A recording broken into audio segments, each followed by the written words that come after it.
नमस्कार दोस्तों, इस वीडियो में हम बात करने वाले हैं अपर जीआई एंडोस्कोपी के बारे में। दोस्तों, अपर जीआई एंडोस्कोपी को गैस्ट्रोस्कोपी या फिर ईसोफेगो गैस्ट्रोड्यूडेनोस्कोपी भी कहा जाता है और इसका प्रयोग ऊपरी जठरांत्र पथ की समस्याओं का परीक्षण करके उसका इलाज करने के लिए किया जाता है।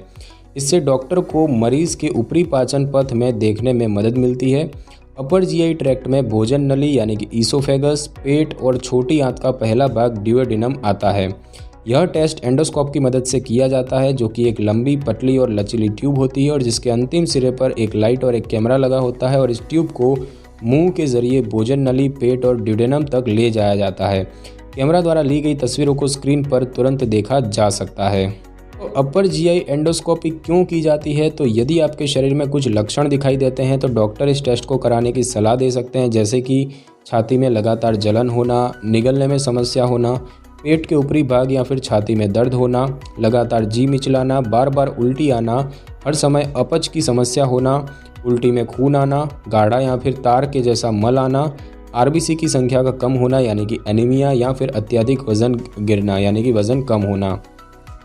और इस टेस्ट का प्रयोग कुछ और चीज़ों के लिए भी किया जाता है, जैसे कि ऊपरी जठरांत्र पथ में ब्लीडिंग को रोकने के लिए, एंडोस्कोपिक सर्जरी, लेज़र थेरेपी करने के लिए, किसी संकुचित भाग को चौड़ा करने के लिए, टेस्टिंग के लिए, टिश्यूज़ का सैंपल लेने के लिए जिसे कि हम बायोप्सी कहते हैं, ऊपरी जठरांत्र पथ में फंसे भोजन को निकालने के लिए, द्रव या फिर हवा को भरने के लिए, भोजन नली में सूजी हुई नसों को ठीक करने के लिए जिसे कि हम ईसोफेजियल वेरिसेस कहते हैं, कैंसर युक्त और गैर कैंसरकारी ट्यूमर यानी कि पॉलिप्स को हटाने के लिए और साथ ही साथ जठरांत्र पथ में फीडिंग ट्यूब या फिर ड्रेनेज ट्यूब को लगाने के लिए।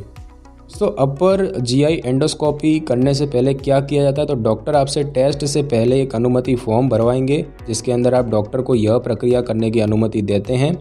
प्रक्रिया से 8 से 10 घंटे पहले आपको खाने से मना किया जाएगा और लगभग 2 घंटे पहले से पानी पीने को मना किया जाएगा। यदि आपके साथ कोई भी स्थिति है तो इसके बारे में डॉक्टर को बताएं, जैसे कि आपको किसी दवा के प्रति एलर्जी हो, जैसे कि एनेस्थेशिया में दी जाने वाली दवा, लेटेक्स या फिर टैप से, अगर आप गर्भवती हैं, अगर आपको कोई ब्लीडिंग डिसऑर्डर है या फिर रक्त को पतला करने वाली दवाएं आप लेते हैं जैसे कि एस्पिरिन और आइबुप्रोफेन, तो आपसे टेस्ट से पहले कुछ दवाएं न लेने को कहा जाएगा। डॉक्टर आपको लैक्सेटिव, एनिमा या एक विशेष द्रव लेने को कहेंगे, जिससे कि आपका पेट इस प्रक्रिया के लिए तैयार हो जाएगा। और यदि आपको हार्ट वाल्व डिजीज़ है तो डॉक्टर आपको एंटीबायोटिक्स भी दे सकते हैं। तो दोस्तों, अपर जीआई एंडोस्कोपी के दौरान क्या होता है? तो इस टेस्ट की प्रक्रिया की बात करें हम, तो डॉक्टर आपसे सभी आभूषण, कपड़े और ऐसी वस्तुएं उतारने को कहेंगे जिनके कारण टेस्ट प्रभावित हो सकता है और आपको अस्पताल का गाउन जो है वो पहनने को कहा जाएगा। इसके बाद वे आपकी बांह की नस में सेडेटिव का इंजेक्शन लगाएंगे और आपसे बाईं और करवट लेकर एग्जामिनेशन टेबल पर लेटने को कहा जाएगा। डॉक्टर आपके गले के पिछले हिस्से पर सुन्न करने वाली दवा लगाएंगे और इस प्रक्रिया के दौरान मुंह में जो भी लार जमा होगी उसे सक्शन के जरिए निकाल दिया जाएगा। मरीज ट्यूब को मुंह में न चबाए, इसके लिए माउथ गार्ड पहनाया जा सकता है। और एक बार जब आपका गला सुन्न हो जाता है और आप रिलैक्स महसूस करते हैं तो डॉक्टर आपके मुंह में एंडोस्कोप डालेंगे और इसे सावधानीपूर्वक भोजन नली, पेट और ड्यूडेनम तक पहुँचाया जाएगा। डॉक्टर आपसे एंडोस्कोप को भोजन नली तक पहुंचाने के लिए निगलने को भी कह सकते हैं और इसके बाद जठरांत्र पथ में हवा पहुंचाकर इसे भोजन नली से आंत तक प्रवेश करवाया जाएगा और एक बार जांच हो जाने पर डॉक्टर जो है वो ट्यूब को निकाल देंगे। और इस प्रक्रिया में आमतौर पर 15 मिनट से भी कम का समय लगता है, लेकिन यदि यह किसी स्थिति को ठीक करने के लिए किया जा रहा है तो इसमें अधिक समय भी लग सकता है। तो अपर जीआई एंडोस्कोपी के दौरान आपको कैसा महसूस होता है? तो जब ट्यूब को जठरांत्र पथ में डाला जाएगा तो आपको सूजन और दबाव महसूस हो सकता है। कुछ लोगों को ट्यूब के गले में जाने पर अस्वस्थ महसूस हो सकता है, लेकिन यह ट्यूब के निकल जाने पर ठीक हो जाएगा।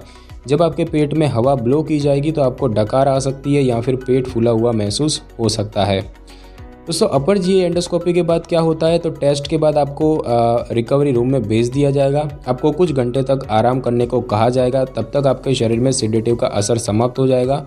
ध्यान रखें कि आप अपने किसी रिश्तेदार या दोस्त को अपने साथ अस्पताल लाएं और अगले 24 घंटे उन्हीं के साथ रहें। इस दौरान शराब ना पिए, गाड़ी ना चलाएं और भारी मशीनों का प्रयोग भी ना करें। और यदि सेडेटिव नहीं दिया गया है तो आमतौर पर आपको टेस्ट के बाद घर जाने को कह दिया जाता है और इसके बाद आप अपनी रोज़ाना की दिनचर्या को शुरू कर सकते हैं। और इस प्रक्रिया के बाद 2 से 3 दिन तक आपको पेट फूला हुआ महसूस हो सकता है और गले में सूजन भी आ सकती है। डॉक्टर आपको कुछ दिनों के लिए आहार संबंधी बदलाव करने को कहेंगे और यदि आपको कोई समस्या है तो इसके बारे में डॉक्टर को तुरंत सूचित कर दें, जैसे कि उल्टी में खून आना, तेज़ बुखार होना, सांस फूलना, तार के जैसा मल आना या फिर गंभीर रूप से छाती में दर्द होना।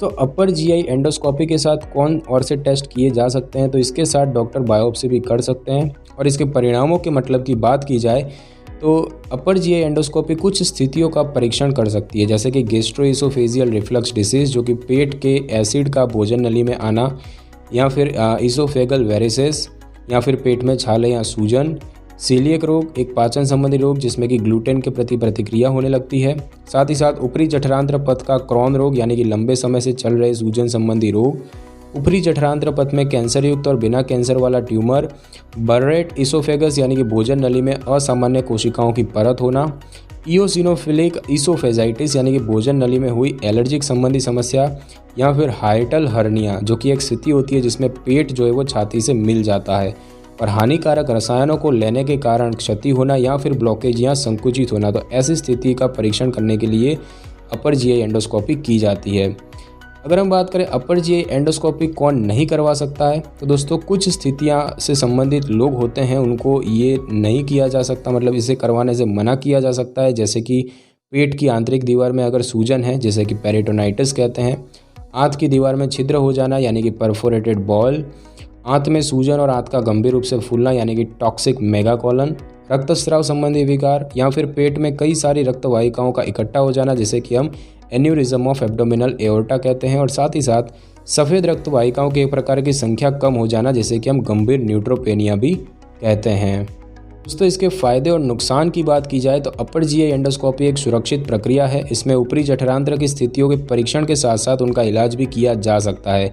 इससे जुड़े खतरों की बात करें तो इन्फेक्शन, ब्लीडिंग, ऊपरी जठरांत्र पथ की परत में छेद हो जाना या फिर सिडेटिव के प्रति असामान्य प्रतिक्रिया जैसे कि सांस लेने में कठिनाई या फिर हार्ट से जुड़ी समस्याएं हो सकती है।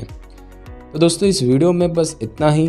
अगर आपको ये वीडियो अच्छी लगी हो तो वीडियो को लाइक और शेयर करें और कमेंट करना बिल्कुल भी ना भूलें। और अगर आप हमारे चैनल पर नए हैं तो चैनल को कर लें सब्सक्राइब और बेल आइकन के बटन को कर लें क्लिक, ताकि मेरी नई वीडियो की नोटिफिकेशन सबसे पहले आपको मिल सके।